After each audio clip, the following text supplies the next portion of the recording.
this episode, we are opening the door to a certification that many people hear about long before they fully understand what it is for, why it matters, or where it can lead.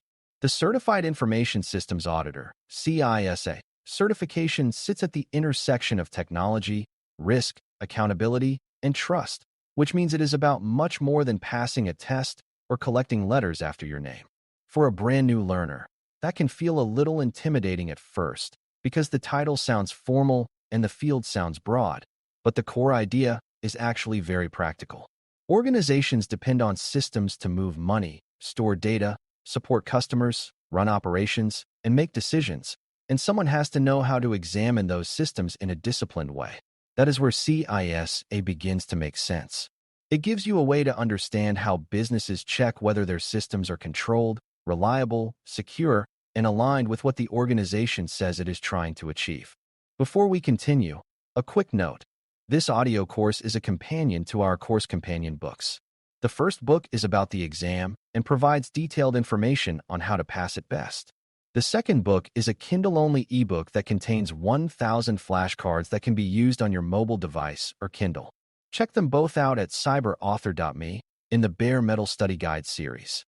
A certification like CISA is not the same thing as a college course, a job title, or a software skill badge.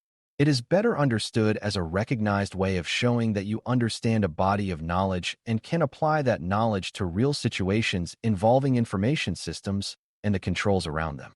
When people hear the word auditor, they sometimes imagine a person who only cares about paperwork, but that picture is too narrow for what this field really does. An information systems auditor looks at how technology supports the organization, how risks are identified, how controls are designed, and whether daily practice matches stated expectations. That work can touch security, privacy, operations, business continuity, software changes, vendor relationships, and management oversight. The certification matters because it organizes all of those ideas into a structured learning path, helping beginners see that the field is not random or disconnected, even when it covers many moving parts. To understand why this certification exists, it helps to understand what an information systems auditor actually tries to accomplish. The goal is not to catch people in the act or to act like a detective in a television drama. The real purpose is to evaluate whether important processes are working the way they should, whether controls are present where they need to be, and whether the organization can produce evidence to support its claims. If a company says only approved users can access sensitive records, an auditor wants to know how that decision is enforced, how it is reviewed, and what proof exists that the process is working over time. If management says backups are reliable or system changes are controlled, the auditor wants to see that those statements are supported by more than confidence or habit. This makes the role both technical and business-focused, because the job is really about trust, evidence, and disciplined judgment. From an exam point of view, CISA is best seen as a broad professional assessment rather than a narrow quiz on memorized facts. The exam is built around major knowledge areas that reflect how organizations govern technology, develop and acquire systems, operate and maintain services, protect information assets, and evaluate whether controls are effective. That means success depends on seeing relationships between business goals, risk decisions, technical processes, and audit responsibilities, not on knowing obscure commands or vendor-specific settings. Many learners are surprised to discover that the exam often rewards careful reasoning more than raw technical depth, because questions tend to focus on what matters most, what should happen first, what evidence is strongest, or which risk deserves the greatest concern. That style makes sense for the field, since auditing is rarely about showing off technical tricks. It is about deciding what is significant, what is missing, and what an organization should understand about its own systems. One of the biggest benefits of CISA is that it gives you a respected language for describing technology risk and control in a way that both business leaders and technical teams can understand. A person with this background learns how to ask better questions, frame findings clearly, and connect system behavior to organizational consequences such as financial loss, service disruption, legal trouble, or damage to reputation. Even before a learner earns the certification, studying the material can sharpen how they think about accountability, decision-making, and evidence. Employers often value that because many organizations struggle to find people who can move comfortably between technical detail and business meaning. Someone grounded in CISA concepts can help explain why a weak approval process matters, why incomplete logging matters, or why access reviews matter, without making the conversation overly dramatic or overly technical.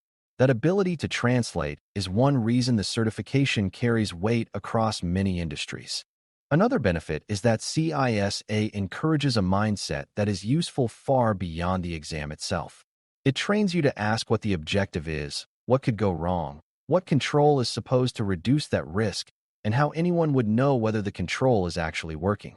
That pattern of thinking can be applied to many situations, from user access and data handling to incident response and third-party oversight. For new learners, this is powerful because it turns cybersecurity and auditing from a pile of disconnected terms into a chain of cause and effect. A change without approval is not just a process mistake. It may increase the chance of outage, fraud, or unauthorized activity. A weak recovery process is not just an operational inconvenience. It may become a business crisis when systems fail. The certification helps learners build that kind of disciplined logic, and that logic remains useful long after any exam date has passed. Career value grows from that mindset because organizations do not simply need people who know that controls exist. They need people who can evaluate whether controls match the risk, whether responsibilities are clear, whether exceptions are justified, and whether evidence supports management's confidence. This is why a background tied to CISA can open doors in internal audit, technology risk, compliance support, control testing, assurance functions, and governance-related work.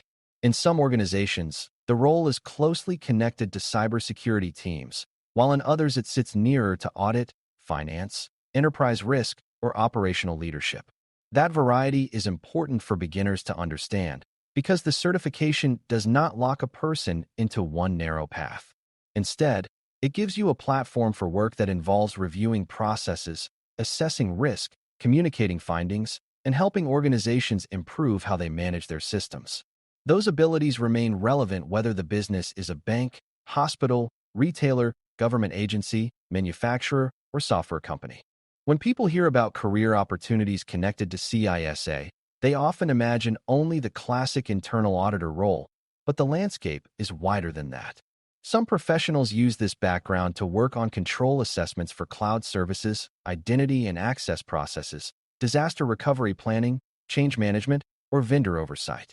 Others support external audit efforts by helping map technical realities to business requirements and by gathering evidence that shows how systems are governed and monitored. There are also paths into governance, risk, and compliance roles where the work centers on policies, control frameworks, risk reporting, and coordination across departments. In cybersecurity assurance roles, a person may review whether security practices are not only defined but consistently followed. In privacy or third-party risk work, the same habits of evidence, control thinking, and business communication still matter. The title may vary from company to company, but the underlying value comes from understanding systems, controls, risk, and reliable evidence. This also means the certification is not reserved for one kind of student or one academic background. Someone coming from business, accounting, management information systems, operations, or cybersecurity can all find a way into the subject if they are willing to learn how organizations depend on technology and how technology should be reviewed responsibly. You do not need to be the person who builds every server, writes every line of code, or responds to every attack alert in order to understand the work. What matters more at the starting level is curiosity, careful thinking, attention to detail, and a willingness to ask whether a process makes sense and whether a claim can be supported. Strong communication helps because auditors and assurance professionals spend a lot of time explaining what they observed and why it matters. A calm, evidence-based mindset helps even more because the work is usually most effective when it is objective, respectful, and grounded in facts instead of assumptions. Several misconceptions tend to confuse new learners when they first hear about CISA. One common mistake is thinking the certification is only for accountants, even though the subject reaches deep into technology operations, access management, system development, resilience, security, and governance. Another mistake is thinking it is basically a hacking credential with a different label, when the real focus is evaluation, assurance, and control effectiveness rather than offensive testing. Some learners also assume the exam will be easy because it does not demand deep command line skill, but breadth can be challenging in its own way. It asks you to reason across many situations, weigh evidence, recognize risk, and understand what management should care about. A final misconception is that earning the certification automatically guarantees a dream job. It can strengthen credibility and create opportunities, but employers still look for communication, judgment, professionalism, and the ability to learn how a specific organization actually works. For a beginner, one of the most useful ways to think about this field is to picture an organization making promises every day. It promises customers that their data is handled properly, promises leadership that systems are available and reliable, promises regulators that required safeguards exist, and promises itself that important processes are under control. The work behind CISA is about testing whether those promises rest on solid ground. That is why the learning journey keeps returning to themes such as risk, control design, monitoring, evidence, responsibility, and alignment with business goals.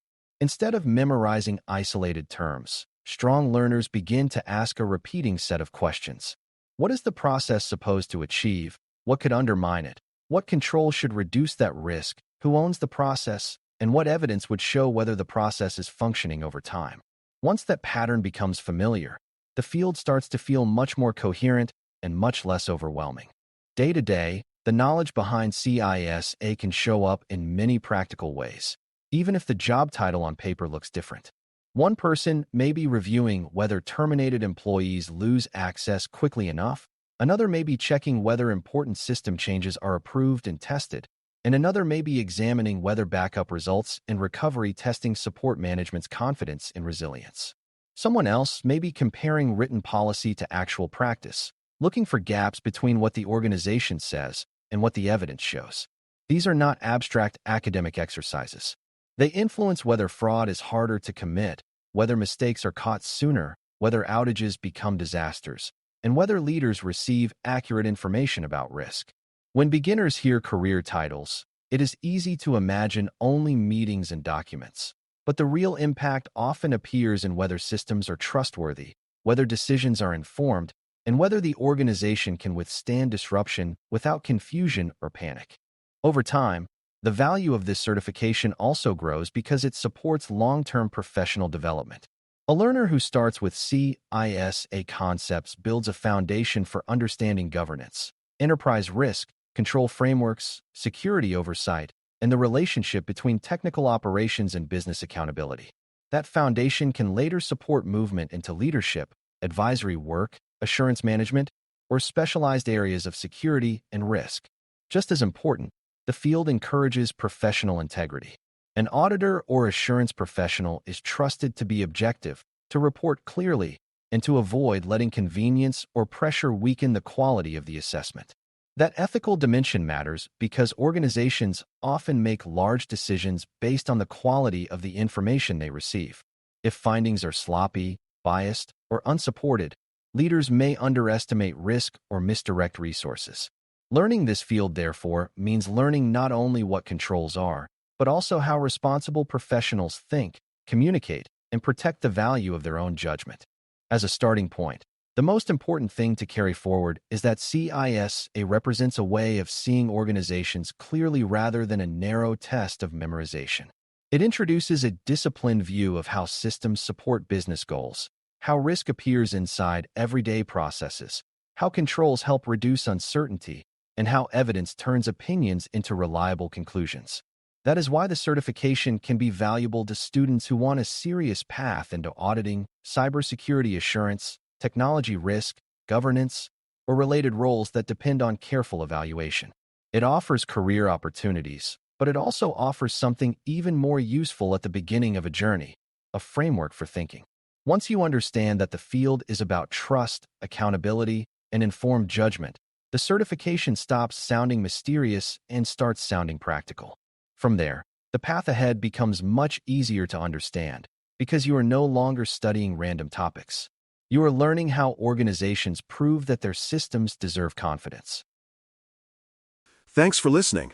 For more audio courses, daily newsletters, and more, please visit baremetalcyber.com.